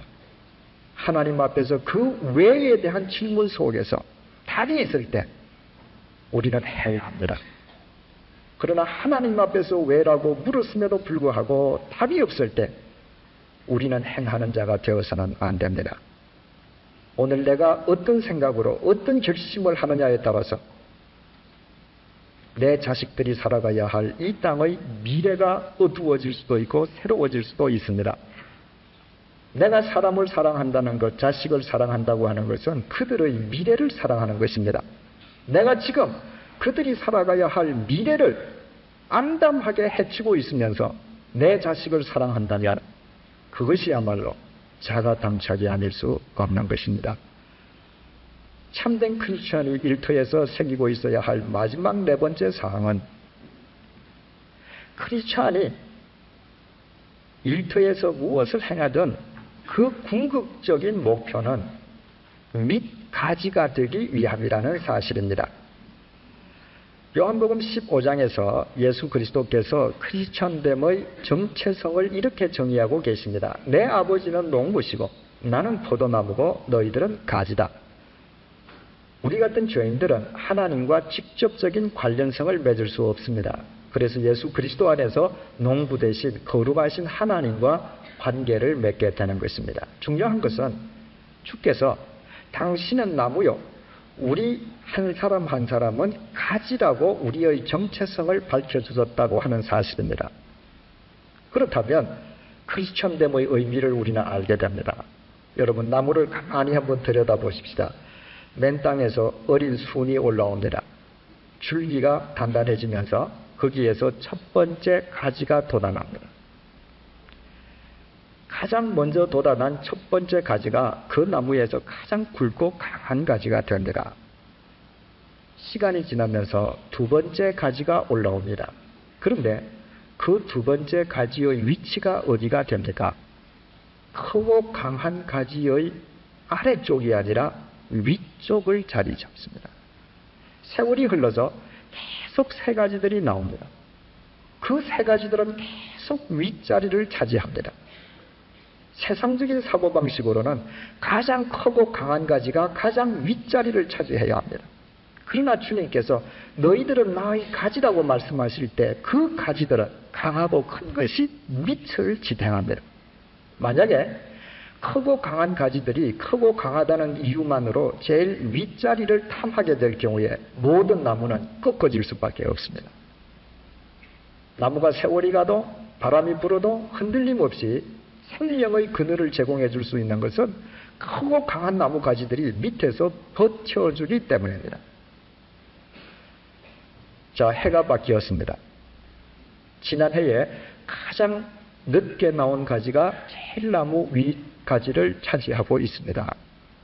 해가 바뀌었는데 1년이 다 지났음에도 불구하고 지난해에 제일 윗자리를 차지하고 있던 그 가지가 여전히 제일 윗자리를 차지하고 있다면 그 나무는 죽은 나무입니다. 그 나무가 살아있다면 작년도 제일 윗자리 그 위에 또 다른 가지가 올라오게 되어 있습니다. 그렇다면 크리스찬이란 어떤 자들입니까? 내가 일터에서 무슨 직책을 갖고 있든 무엇을 행하든 더불어 사는 사람들의 밑가지가 되기 위한 것입니다. 제가 3년 동안 제네바에 있는 동안에 제 처와 아이들이 방학이 되면 와서 한 달 동안 있다가 또 가곤 합니다. 그러면은 이제 아이들이 저와 함께 있었던 방학 동안에 함께 있었던 그 한 달 동안의 그 다취, 흔적, 채취를 제가 기억하면서 6개월을 또 버티는 것입니다. 그래서 제 식구들이 이제 방학을 끝내고 한국으로 돌아갈 때가 되면 제 숙소 여러 곳에 일불러 흔적을 남겨놓습니다. 때로는 서랍 속에서, 때로는 우체함 속에서 생각지도 않았던 쪽지들이 나옵니다. 어떤 때는 간날 발견하는 것도 있지만 어떤 것은 몇 달이 지나서 발견하게 되고 그런 것들로 저는 6개월을 이기는 힘을 또 얻게 되는 것입니다. 지난 겨울 아이들이 마지막 겨울방학을 지내기 위해서 왔습니다. 그리고 떠나면서 또 어김없이 곳곳에 흔적을 남겨두었습니다. 당시 제 셋째 아이는 초등학교 5학년이었습니다. 그 아이가 남긴 쪽지 내용이 이렇습니다. 시간이 매정하게도 빨리 가네요. 어제 온 것 같은데 벌써 헤어지다니. 마지막 겨울인데 또 실망을 시켜드려서 죄송합니다. 여름방학 땐 더욱 점잖아진 모습으로 다시 올게요. 그동안 건강하시고 열심히 잘 먹고 잘 사세요.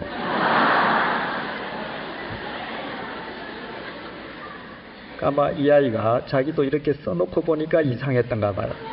그래서 잘 먹고 잘 사세요 뒤에 괄호를 하고 이렇게 썼습니다. 잘 먹고 잘 사세요. 괄호. 이건 절대로 욕이 아닙니다.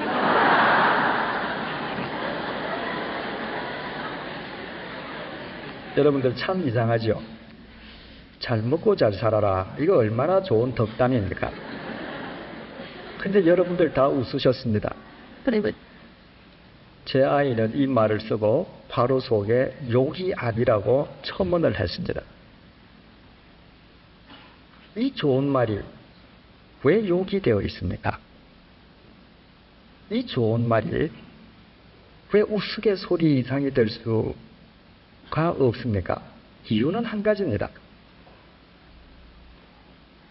우리 사회에서 모든 사람들이 혼자만 잘 먹고 잘 살려고 하기 때문입니다. 그래서 욕이 되어버렸습니다. 더 이상 덕담이 아닙니다. 크리스찬은 어떤 자인가? 내 일터에서 내 직책이 무엇이든 일하는 그들의 밑가지가 되기 위함이다. 내가 그 일을 통해서 무엇을 소유하게 되든 더불어 사는 이 사회를 위한 밑가지가 되기 위함입니다. 우리는 다 청직이기 때문입니다. 정말 좋은 교회는 어떤 교회인가? 가장 오래된 교인들이 가장 무거운 직책을 가지고 있는 직분자들이 누구든 새로 들어오는 사람들을 위한 밑가지가 되는 교회입니다. 어떤 사회가 좋은 사회인가? 배운 사람일수록 성공한 사람일수록 밑가지가 되는 사회입니다. 미국이 자본주의 세계죠. 돈이면 살인도 하는 나라입니다. 그럼에도 불구하고 그 사회가 아직까지도 건강함을 동시에 지니고 있는 것은 그 사회 자체가 혼자서 잘 먹고 잘 살 수는 없는 사회이기 때문입니다. 죽어서 절대로 자식에게 다 줄 수가 없습니다. 그래서 죽으면서 사회에 환원합니다. 밑가지가 됩니다. 여러분, 왜 우리가 테레사 수녀 앞에서 수련해 줍니까? 세상에 아무 권력도 갖지 못했던 슈바이처 박사의 생애 앞에서 왜 우리가 옷깃을 여미게 됩니까? 그분들은 누구보다도 뛰어난 학식과 재능과 능력을 겸비하고 있었음에도 불구하고 이 사회를 위한 밑가지가 되었기 때문입니다. 우리의 일터에서 우리가 이 사회를 위한, 동료를 위한, 인류를 위한 밑가지 됨을 잊지 아니할 때에 우리의 직업은 성직이 되는 것이고, 우리가 무슨 일을 하든 우리는 우리 일터의 현장을 갈릴리로 일구는 성직자가 될 수 있는 것입니다. 우리 삶의 또 다른 현장인 가정에 대해서 우리 잠시만 간략하게 생각을 해보겠습니다. 가정이라고 하는 것은 우리가 사랑을 훈련하고 실천하는 1차적인 장소입니다. 내 가정에서 사랑하지 못하고 남을 사랑한다, 거짓말입니다. 내 가정에서 내 아내를 존중하지 못하는 남편이 나가서 남의 집 아내에게 남의 집 아내를 존중히 여기려고 노력한다. 그것은 연기 이상일 수가 없습니다. 내 남편을 내 머리로 내가 섬길 수 없는 아내가 목사님의 말씀에 순종한다. 있을 수 없는 말입니다. 그 모든 1차적인 실천과 훈련은 가정 속에서 이루어질 때만 우리가 진짜가 될 수 있습니다. 그런데 우리 가족과 가족이 서로 사랑한다고 할 때 그 사랑의 의미가 여러 가지일 수 있겠으나 오늘은 한 가지 관점에서만 살펴보겠습니다. 사랑은 믿음과 동의어입니다. 사랑하면 믿기 마련입니다. 내가 사랑하는데 믿을 수는 없다든가 믿긴 믿는데 사랑하지 않는다는 말은 있을 수 없습니다. 사랑은 믿는 것입니다. 우리가 믿는다라고 할 때에 그 믿음의 동기가 나 자신이 아닌 것은 우리가 잘 알고 있습니다. 우리가 사랑하고 믿는다라고 할 때 그 동기는 하나님이십니다. 하나님이시기 때문에 우리는 믿는 것입니다. 중요한 것은 내가 믿을 때에만 내가 사랑할 수 없는 상황 속에서도 나의 역할을 할 수 있다는 사실입니다. 부부지간을 먼저 생각해 보십시다. 성경에서 가장 신뢰했던, 신뢰의 극치를 이루었던 부부가 있습니다. 예수님을 낳았던 마리아와 그 남편 요셉입니다. 요셉이 마리아라고 하는 처녀와 약혼을 했는데 어느 날 자기 약혼자가 애를 뱄습니다. 그 당시에서 지금도 마찬가지지만 있을 수 없는 일입니다. 그건 돌에 맞아 죽어야 되는 일입니다. 그런데 성경은 요셉은 의로운 사람이라 가만히 관계를 끊고자 했다 이렇게 되어 있습니다. 정말 요셉은 의로운 사람이죠. 왜냐하면 세상에서는 그런 경우에 가만히 끊는 법이 없습니다. 게다가 가능한 한 시끄럽게 끊어야 그 파혼의 책임이 나한테 있는 것이 아니라 저쪽에 있는 것이 드러나거든요. 그래서 요셉이 아마 의롭지 않은 사람이었다면 동네방네 댕기면서 저게 애를 가졌어요. 글쎄 제가 어떻게 삽니까? 이러고 다녔을 겁니다. 가만히 끊었습니다. 끊으려고 했습니다. 그런데 밤에 잠을 자는데, 생시가 절대 아닙니다. 밤에 잠을 자는데 꿈에 천사가 나타났습니다. 그리고 너 정혼한 여자를 데려오는 거 겁내지 마라. 그 여자가 가진 아이는 성령으로 잉태된 하나님의 아들이다. 여러분 저기에 남자들 많이 계시고 저도 남자 아닙니까? 만약에 우리가 이런 경험을 당했다면 어떻게 하시겠어요? 내 약혼자 아니면 내 처가 어디 가서 애를 빼왔습니다. 그래서 그저 성경 말씀 따라서 가만히 끊으려고 그러는데 꿈에 이상하게 천사 같은 사람이 하나 내려오더니 네 약혼자가 가진 애는 하나님의 아들이라며. 그러면 여러분 어떻게 하시겠습니까? 아침에 일어나면 그건 개꿈이죠. 그건 일고의 가치도 없습니다. 그런데 요셉은 꿈을 꾸고서도 믿습니다. 자기 아내를 신뢰했습니다. 그 신뢰의 동기는 하나님일 수가 있습니다. 하나님께서 내 아내 될 사람을 통해서 당신의 아이를 낳으신다면 이 아내야말로 나의 아내 될 여자임을 믿는 것입니다. 여러분, 이것이 얼마나 어려운 일입니까? 지금은 예능교회입니다만 예전에는 연예인교회죠. 그 연예인교회가 태동될 때 몇몇 연예인들과 이제 전도사님이 성경 공부를 하는 것입니다. 그런데 바로 마리아가 처녀가 아이를 낳았다는 이 부분에 탁 가서 걸렸습니다. 한 사람이 자꾸 물고 늘어지는 거야. 세상에 믿을 게 따로 있지 어떻게 그걸 믿느냐고. 그런 거짓말을 마태복음 1장에 써놓고 믿으라면 어떻게 2장으로 넘어가느냐고. 그 성경의 진도가 안 나가는 겁니다. 그러니까 지금은 장로님이시지만 그때는 성도님이시죠. 구봉서 성도님이 옆에서 가만히 앉아 있다가 하도 답답하니까 그 사람한테 이렇게 말을 했다 그래요. 야, 지 서방이 믿는다는데 왜 네가 난리야?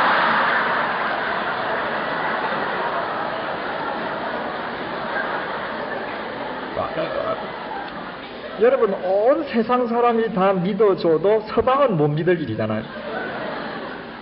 그런데 모든 세상 사람이 못 믿겠다는데 서방은 믿었습니다. 결국 그 결과가 우리에게 무슨 메시지를 줍니까? 요셉이 끝까지 자기 아내를 믿었기에 남편으로서의 역할을 다했습니다. 하나님의 아이가 태어나기 전까지 동치지 않았습니다. 아내의 몸을 더럽히지 않았습니다.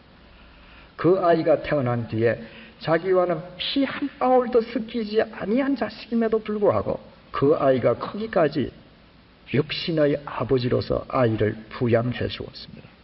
메시지가 뭐죠? 믿을 수 없는 상황임에도 불구하고 끝까지 믿었을 때 그 부부를 통해서 그리스도의 역사가 이루어졌다는 것입니다. 여러분, 결혼하고 보니 내가 생각하던 남편과 다른 남편일 수 있습니다. 다른 아내일 수 있습니다. 그러나 적어도 하나님을 믿는다면 믿어야 합니다. 이 사람만이 내 남편이며 이 사람만이 내 아내임을 믿어야 합니다. 지금 이 사람 때문에 내 속이 상하는 것은 이 사람을 끌로 삼아서 나의 모난 부분을 하나님께서 갈아주고 계신다는 것 믿어야 합니다.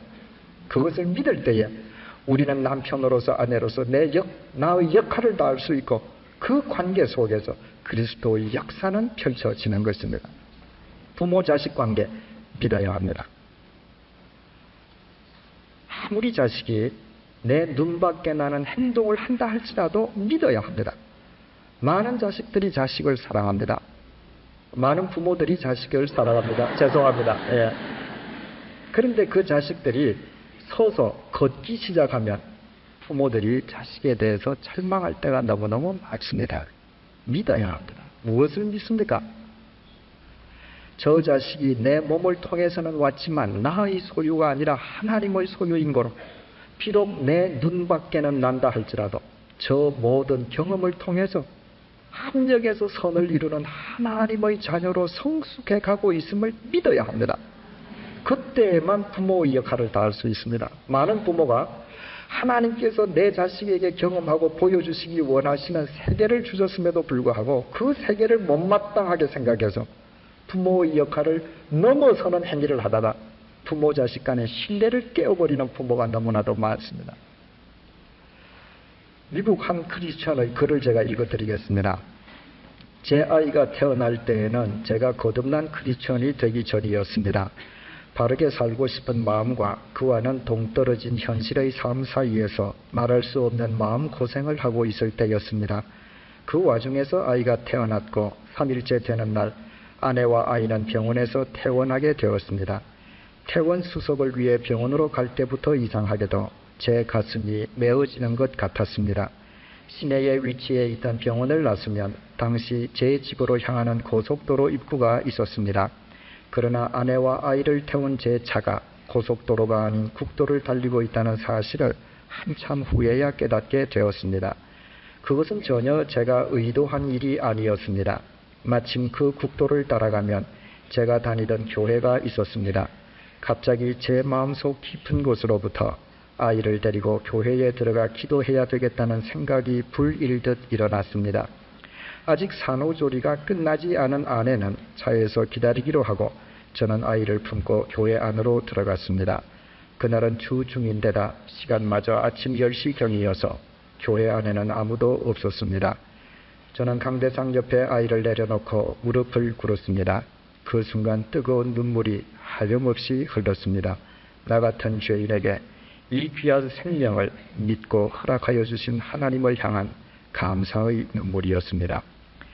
이렇게 하여 아이가 이 세상에 태어나 처음 들어간 곳은 집이 아니라 교회였습니다. 그 이후로 저희 내외는 저희 아이가 이 마지막 때 하나님의 귀한 도구로 쓰임받기를 기도해오고 있습니다. 그리고 하나님께서 저희 아이의 일평생을 구체적으로 주관하여 주실 것을 확신하고 있습니다. 여러분, 우리도 첫 아이를 얻었을 때 이런 감격이 다 있지 않았습니까? 그 자식을 위해서 하나님께서 책임져 주실 것을 믿고 기도하지 않았습니까? 지금도 기도하고요. 중요한 것은 이처럼 감격적으로 아이를 얻고 하나님 앞에 기도했음에도 불구하고 이분의 자식이 지금 정상적인 길을 걷지 않고 있다는 것입니다. 정상적인 길을 걷지 않는다고 해서 오해 마십시오. 악한 길을 걷는다는 의미가 절대로 아닙니다. 정상적인 길이라고 하는 것은 초등학교 졸업하면 중학교 가고, 중학교 졸업하면 고등학교 가고, 고등학교 졸업하면 대학교, 이게 정상적인 길인데 이 학생은 스스로 학업을 포기했습니다. 그럼에도 불구하고 이 부모는 믿고 있다는 사실입니다. 그 모든 경험을 통해서 남이 경험할 수 없는 것을 하나님께서 경험케 하시고 언젠가 하나님께서 써주실 것을 믿고 있기에 이 부모는 자신들의 입으로 한 번도 자식을 정죄하거나 저주지 않습니다. 지금도 부모로서의 역할에 충실하고 있다는 사실입니다. 누가복음 12장에 보면 탕자의 아버지 이야기가 나옵니다. 어느 날 둘째 아들이 아버지에게 재산을 팔아서 반을 달라고 합니다. 아버지는 그 자식이 그 재산을 가지고 뭘 할지를 알고 있습니다. 그 재산 들고 나가면 허랑방탕할 겁니다. 그럼에도 불구하고 아버지는 그 재산을 두말 없이 띄워줬습니다. 자식은 콧노래를 부르고 나가지만 아버지는 자식의 등 뒤를 보면서 알고 있습니다. 언젠가 거지가 되어서 되돌아올 것을요. 그럼에도 불구하고 아버지는 믿습니다. 저 자식은 저 과정을 통해서 인생의 가치를 깨닫고 되돌아올 것을 믿기 때문에 보내주는 것입니다. 버린 것이 아닙니다. 그 증거가 어디에 있습니까? 그날 이후로 아버지는 날마다 동구 밖에서 자식을 기다렸습니다. 올 줄을 믿었기 때문입니다. 이 자식이 나가서 실패한 뒤에 돼지가 먹는 밥도 먹을 것이 없어서 거지가 되어서 되돌아옵니다. 생각을 해보십시오. 아버지는 여전히 부잣집 아버지 옛날 모습 그대로입니다. 자식은 나갈 때는 부잣집 자식이었으나 돌아올 때는 거지가 되어서 들어옵니다. 그러면 누가 누구를 알아보는 것이 쉽습니까? 자식이 아버지를 알아보는 것이 훨씬 더 쉽습니다. 아버지는 안 변했기 때문입니다. 아버지가 자식을 알아본다는 것은 사실은 불가능합니다. 너무 몰골이 변해있기 때문입니다. 그러나 동구 밖에서 기다리던 아버지가 자식을 먼저 알아보았습니다. 그리고 달려가서 그 자식을 끌어안고 아버지로서 역할을 다했습니다. 한 번도 저주지 않았습니다. 그래서 그 아버지의 사랑 안에서 자식은 새로운 삶을 출발할 수 있는 것입니다. 내가 하나님을 믿는다면 내 자식이 지금 악을 행하지 아니하는 한 우리는 믿어야 합니다.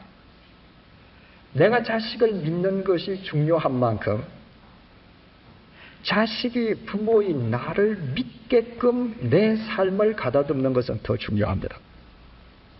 나는 내 자식을 믿을 만반의 태세가 준비되어 있는데 자식들로부터 신뢰의 대상이 되지 못하는 부모들이 의외로 많습니다.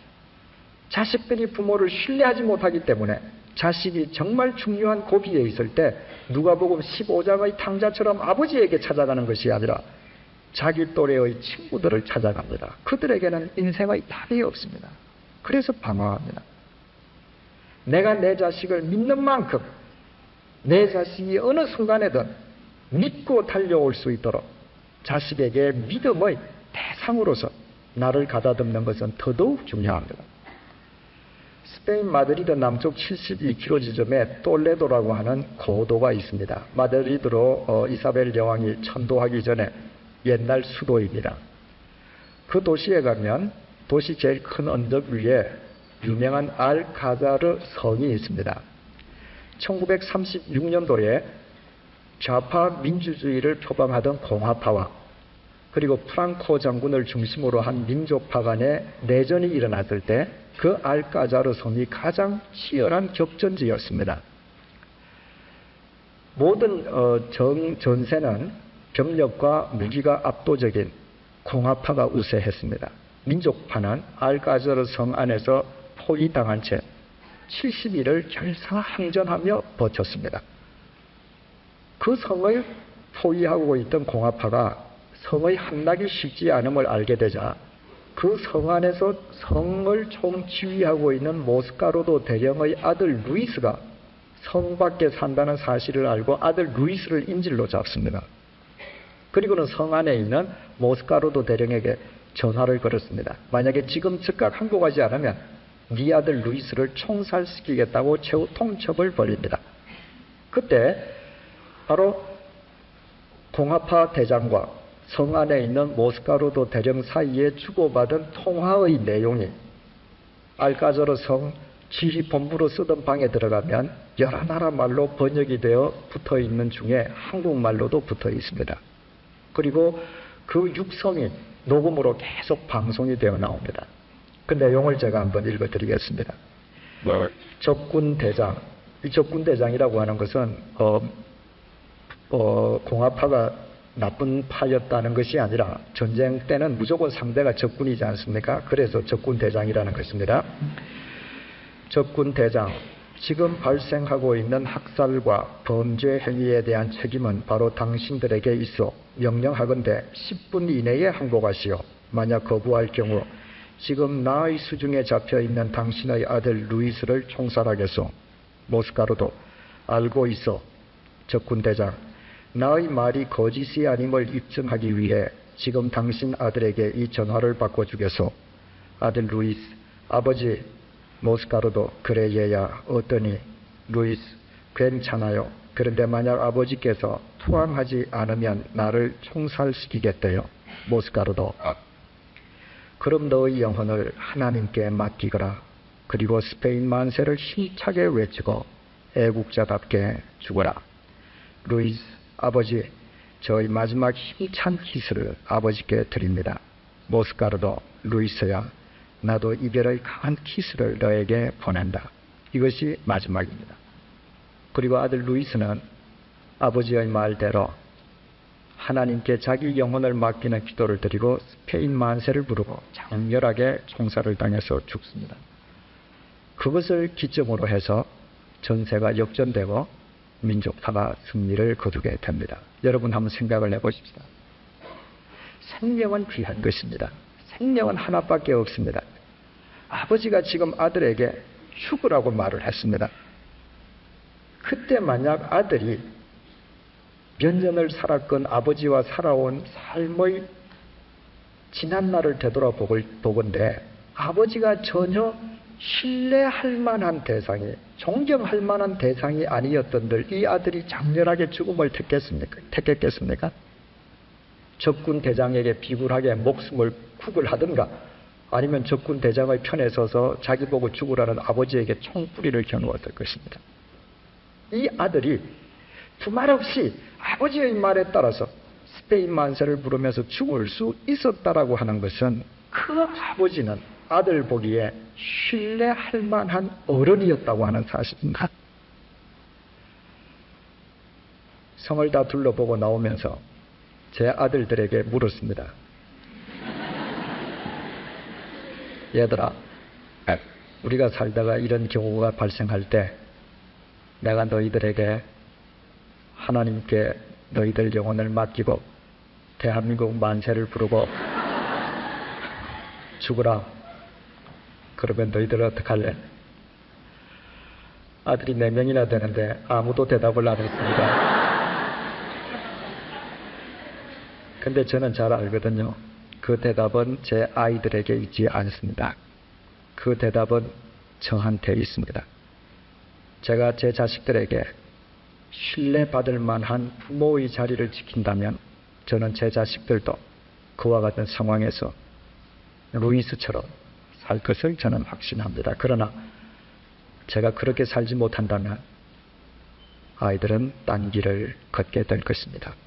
여러분, 성경에 있는 여러 가지 사건들을 성경을 보실 때 머릿속에서 그림으로 그려보십시오. 감동적인 그림들이 너무너무 많습니다. 그 감동적인 그림 가운데의 하나가 모리아 산에서 아버지 아브라함과 아들 이삭 사이에서 벌어지는 그림입니다. 하나님께서 아브라함에게 네 사랑하는 자식을 번제로 바치라고 하십니다. 아브라함이 그 자식을 데리고 산으로 올라갈 때 이삭이 번제를 태울 나무를 등에 지고 올라갑니다. 그래서 대개 그때 이삭의 나이가 15살 전후로 생각을 합니다. 아버지는 그러면 115세가 됩니다. 여러분, 그 산 위에서 15살 되는 아들이 뛰면 늙은 아버지가 절대로 잡을 수 없습니다.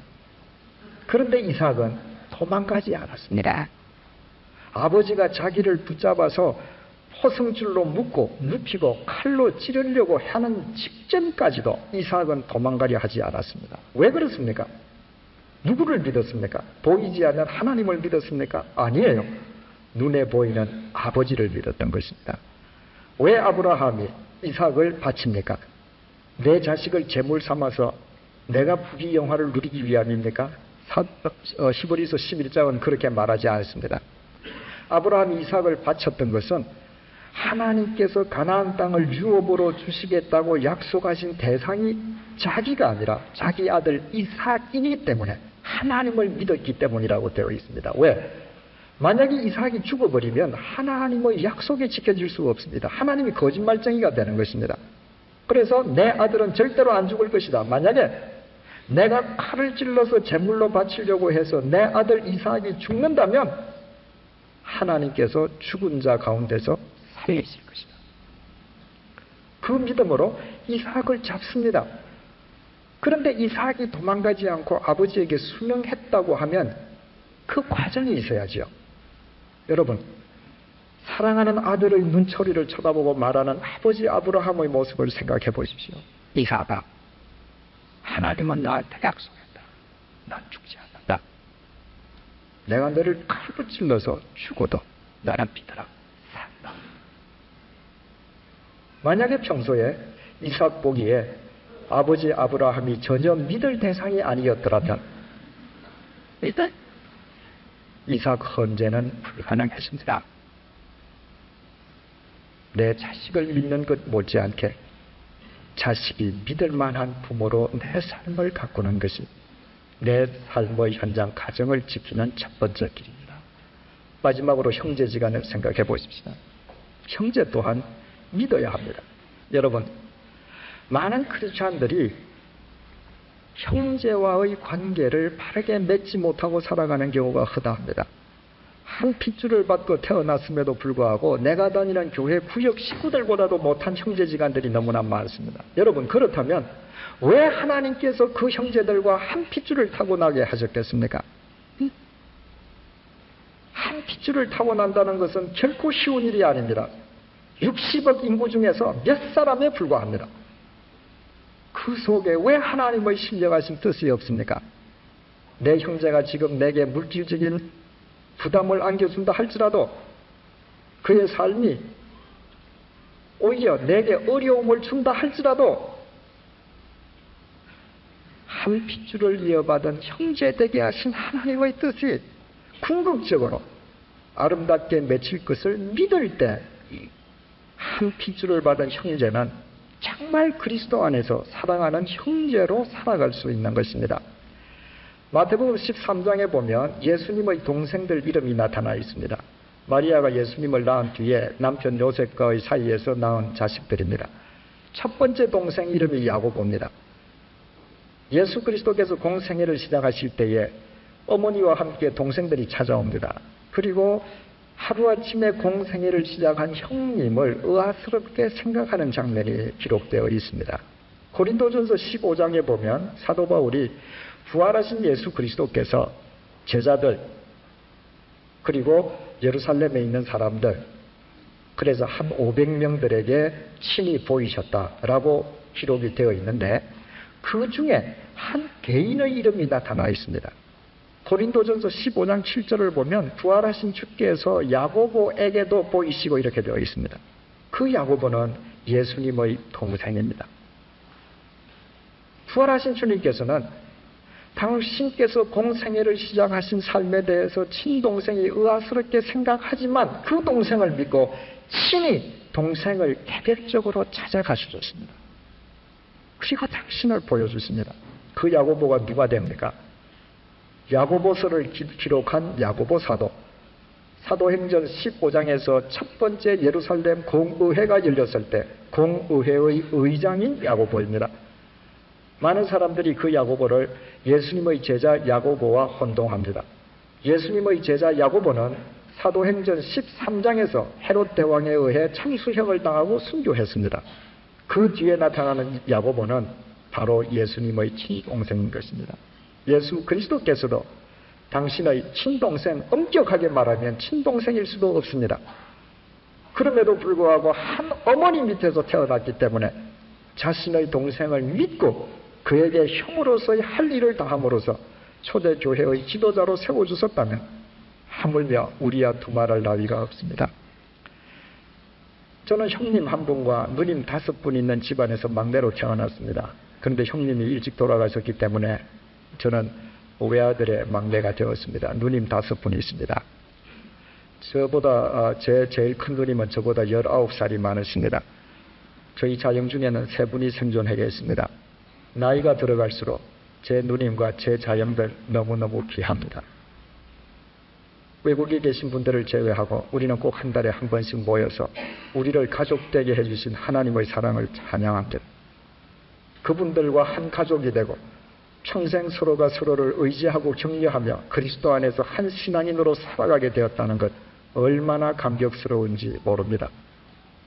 나와 함께 핏줄을 나누게 해주신 내 형제를 믿고 참된 형제로 살아갈 때 바로 그 관계를 통해서 그리스도의 역사는 일어나는 것입니다. 이처럼 내 삶의 일터, 내 삶의 가정, 바로 내 삶의 현장을 갈릴리로 일구어 간다면 내가 어디에 두 발 딛고 있든 그 현장을 그리스도인으로서의 삶의 터전으로 일구어 간다면 우리는 굳이 공간적으로 땅끝을 가지 아니한다 할지라도 내가 두 발 딛고 있는 그 삶의 현장에서 땅끝을 얼마든지 건져 올릴 수 있습니다. 갈릴리라고 하는 이 히브리 말의 의미는 골이라고 하는 말입니다. 내 삶의 현장이 갈릴리가 되면 땅끝을 끌어올리는 고리가 됩니다. 생각을 해보십시오. 지구는 둥겁니다. 내가 여기에 서 있지만 지금 한 방향으로 계속 나아간다면 바로 이 지점이 땅끝입니다. 땅끝은 공간적인 개념이 아닙니다. 땅끝은 내 삶의 현장을 갈릴리로 만들 때 바로 그곳에서부터 땅끝은 얼마든지 시작되는 것입니다. 미국 사회, 영국 사회, 또 개신교 사회에 지대한 영향을 미쳤던 존 웨슬리는 본래 영국 국교인 성공회 목사였습니다. 그가 젊은 시절에 미국에 선교사로 갑니다. 그러나 그도 참담하게 실패를 합니다. 전성의 때에 뛰어나갔던 것입니다. 실패자로서 대서양을 건너서 영국으로 돌아갑니다. 얼마나 좌절감이 컸겠습니까? 설상가상으로 그가 탄 배에 큰 폭풍이 덮쳤습니다. 선장에서 비롯해서 모든 승객들이 전부 다 절망에 빠졌습니다. 살 소망이 없습니다. 웨슬리 마찬가지입니다. 그 목전에 임박한 죽음 앞에서 자신이 그리스도인이라는 것도 목사라는 것도 생각되지가 않습니다. 그저 두려움에 떨고 있는 그의 눈에 한 모습이 비치었습니다. 그 흔들리는 폭풍 속의 갑판 위에서 두 젊은이가 아무 일도 없다는 듯 평상의 모습으로 기도하고 있는 모습이었습니다. 그 모습을 보면서 웨슬리가 큰 죄책감과 더불어 깨달음을 얻습니다. 저들이 정말 하나님을 믿는 사람들이구나. 나는 하나님을 믿는 자가 아니다. 내가 어디에 두 발 딛고 있든 그 삶의 현장에 함께 계시는 하나님을 나는 모르고 살았구나. 그때부터 우리가 아는 웨슬리로서의 웨슬리가 새롭게 거듭납니다. 그 형식적인 굴레에 얽매여 있던 그 웨슬리를 새로운 개혁의 기수가 되는 웨슬리로 만들었던 그 두 젊은이가 누구였는지 역사는 그 이름을 알지 못합니다. 아는 것은 한 가지밖에 없습니다. 그 두 젊은이는 모라비안 형제단 단원 일원이었다고 하는 사실밖에 없습니다. 체코가 캐톨릭 지배하는 사회가 되면서 그곳에서 핍박받았던 개신교도들, 모라비안 지방 사람들이 체코를 떠나서 유럽 땅에서 결성한 신앙 공동체가 모라비안 공동체입니다. 바로 그들이 가판 위에 있을 때 폭풍이 분다 할지라도 그 가판을 삶의 현장으로 삼고 그곳에서 그리스도인의 모습을 보였을 때 그들은 입으로 단 한마디도 예수 믿으려면 이렇게 살아라고 말하지 아니하였음에도 불구하고 그 모습에 의해서 웨슬리가 변화되고 그 웨슬리에 의해서 석유 역사의 한 페이지가 새롭게 되었던 것입니다. 중요한 것은 우리가 그 두 청년의 이름을 알지 못하는 것처럼 그 두 청년들 역시 그들이 한때의 삶의 현장에서 그들을 보았던 청년 웨슬리가 그처럼 변화되었을 줄은 그때는 몰랐을 것이라는 사실입니다. 그러나 하나님의 나라에 가면 그 청년들을 알게 될 것입니다. 그 청년들은 하나님의 나라에서 이미 알고 있을 것입니다. 그들의 삶의 현장에서의 모습을 통해 웨슬리가 변화되고 인류의 역사가 새로워졌다는 사실을 말합니다. 여러분, 내가 삶의 현장에서 그리스도인으로 살아가는 모습을 보면 내가 알지 못하는 가운데에 누군가가 영향을 받을 것입니다. 그리고 그 사람을 통해서 인류 역사의 한 페이지는 기필코 새로워질 것입니다. 우리 주님은 살아계시기 때문입니다. 우리가 살아생전에 그 사실을 모를 수 있습니다. 그러나 하나님 나라 가면 알게 될 것입니다. 내 삶의 현장을 그리스도인으로 지킬 때 얼마나 많은 땅끝이 그 고리에 걸렸는지, 얼마나 많은 사람들이 변화되고 그로 인해서 인류의 역사에 어떤 영향을 미치게 되었었는지 알게 될 것입니다. 여러분의 삶의 현장을 갈릴리로 만드십시오. 우리가 이틀 동안 나를 보내소서라고 하는 찬양을 드렸습니다. 그것은 공간적으로 땅끝으로 보내라는 의미가 아닙니다. 우리가 주님의 복음을 받은 자로서 내가 지켜야 할 삶의 현장에 가서 그 현장에서 그리스도인으로 살자는 것입니다. 여러분들이 그렇게 살아갈 때 여러분들은 그 삶의 현장에서 땅끝을 건져 올릴 뿐만 아니라 여러분의 일거수일투족이 비록 사람 눈에는 보잘것없다 할지라도 이 시대를 새롭게 하는 사도행전이 될 것을 믿습니다. 기도드리겠습니다. 주님, 제자들을 땅끝으로 가라시기 전에 갈릴리로 불러주신 주님, 그 갈릴리의 의미가 무엇인지 깨닫게 해주셔서 진심으로 감사합니다. 하나님께서 우리에게 주신 삶의 현장, 일터와 가정의 현장에서 참된 그리스도인으로 살아가게 도와주옵소서. 그리하여 우리가 어디에 두 발을 딛고 서 있든 그곳이 바로 땅끝을 건져 올리는 갈릴리가 될 수 있도록 은총 더입혀 주옵시고, 세상 사람 볼 때에 우리의 삶이 비록 보잘것없고 미미해 보인다 할지라도 시간과 공간을 초월하여 하나님의 역사를 이 땅에 일구어가는 새로운 사도행전이 되게 도와주옵소서. 예수님의 이름으로 기도드립니다. 아멘.